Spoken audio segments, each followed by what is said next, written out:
Hi friends, welcome to Happy Home Life. So இன்றைக்கி vlog வந்துட்டு கிருஷ்விக்கோட 8th birthday celebration vlog தான். So இது வந்துட்டு லாஸ்ட் சாட்டர்டே வந்து அவனோட பர்த்டே.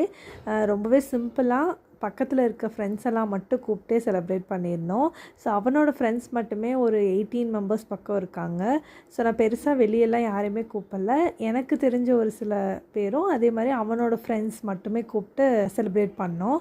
ரொம்பவே சிம்பிளாக சூப்பராக இருந்தது. நான் ஆக்சுவலி வரலட்சுமி நோம்பு முடிஞ்ச அடுத்த நாளே வந்து பர்த்டே. ஸோ அதனால் பெருசாக நான் எதுவுமே பிளானே பண்ணல. ரொம்ப சிம்பிளாக வீட்டில் வந்து ஒரு ஸ்நாக்ஸ் மாதிரி தான் அரேஞ்ச் பண்ணியிருந்தேன். ஸோ கிட்ஸ் எல்லாருமே வந்து ரொம்ப சூப்பராகவே என்ஜாய் பண்ணியிருந்தாங்க. நான் வந்துட்டு ஸ்நாக்ஸ் பார்ட்டிங்கிறனால சும்மா கேக்கு, ஃப்ரெஞ்ச் ஃப்ரைஸு, அதுக்கப்புறம் பொட்டேட்டோ சிப்ஸு, சமோசா இது மட்டும்தான் வந்து அரேஞ்ச் பண்ணியிருந்தோம். ஸோ அன்றைக்கி வந்துட்டு அவங்க அப்பா வந்து அவனுக்கு சர்ப்ரைஸாக வந்து அவன் ரொம்ப நாளாக கேட்டுட்டு இருந்தான் இந்த ஸ்கூட்டரு, அது வாங்கி கொடுத்துருந்தாரு. ஸோ அன்றைக்கி அவன் ஃப்ரெண்ட்ஸோடு ரொம்ப சூப்பராக என்ஜாய் பண்ணான்.